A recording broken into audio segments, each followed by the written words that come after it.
Gutom ba ang lahat? Tara, luto tayo ng adobo. Hello guys! Sa recipe na to, gagawa tayo ng paborito ng lahat. Hindi lang sa bata, matanda, lalaki o babae, lahat paborito tong pagkain na to. Gagawa tayo guys ng adobong manok. Umpisahan na natin guys, huwag na tayong magtagal. Una, may nakahanda na akong mga ricado. Ilagay na natin ang bawang.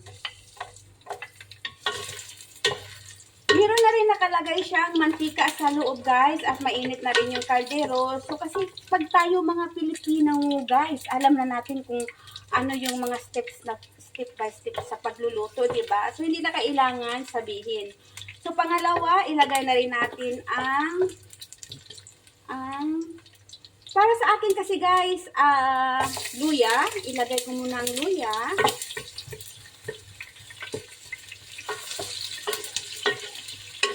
And then halu-haluin.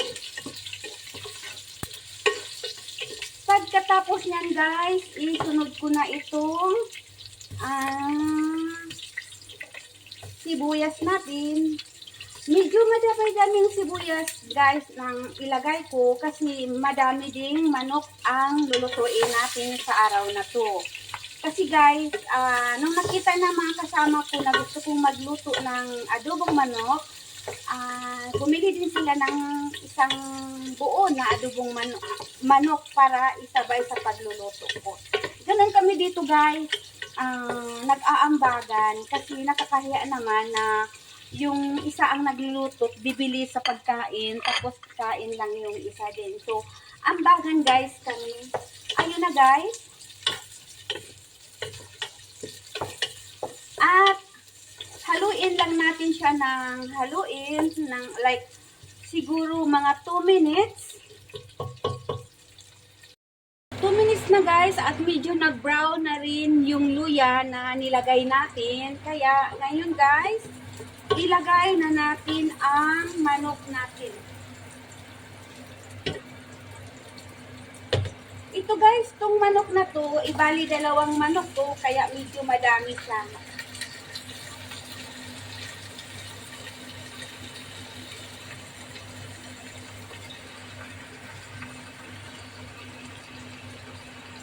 Kinamay ko na guys para mas mabilis. Malinis naman yung kamay ko. At pagkatapos niyan, haluin siya kunti. Ako kasi guys, isasabay ko na rin yung paminta. Like, kasi madami siya guys, like 1 teaspoon. Like half teaspoon guys. Tapos sabayan ko na rin siya ng tuyo.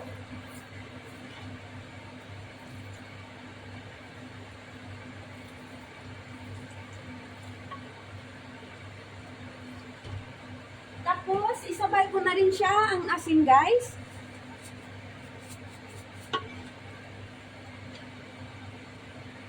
So, kayo nang bahala mag-calcula o titingnan ninyo kung gaano kadaming asin ilagay ninyo kasi depende kasi yan sa panglasa.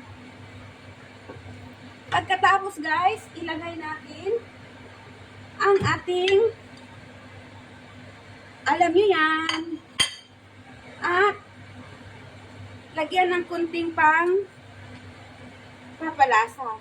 Ngayon guys, yun na, ihalo na natin.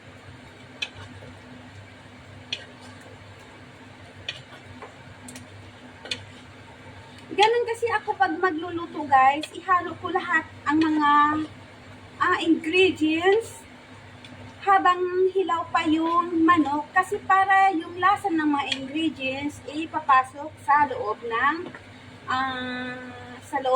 manok, na karning manok. Ngayon guys, takpan natin muna like siguro mga 20 minutes at balikan na lang natin yan mamaya.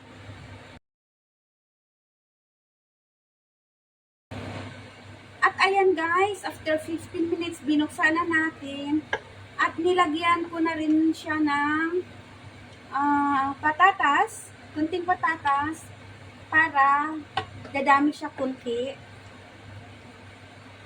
Ngayon, dahil hindi siya masyadong makulay, lagyan natin kunti ng tuyo.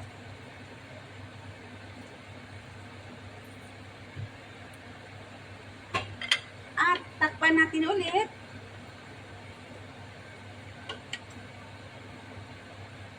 Hanggang sa maluto yung manok at yung patatas.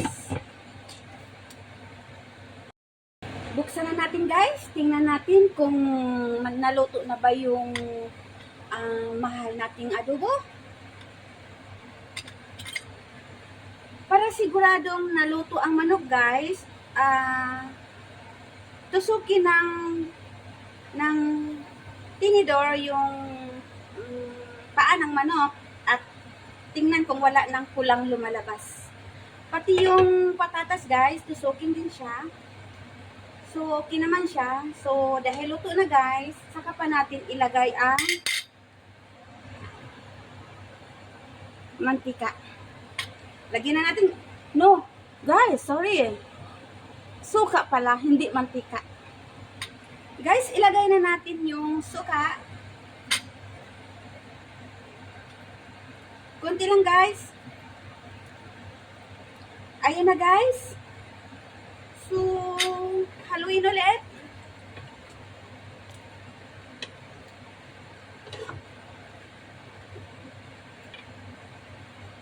Pakuluan ulit ng konti.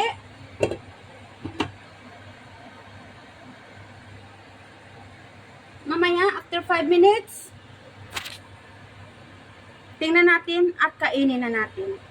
Luto na siguro yung adobo na niluto natin guys. Tara, tikman natin.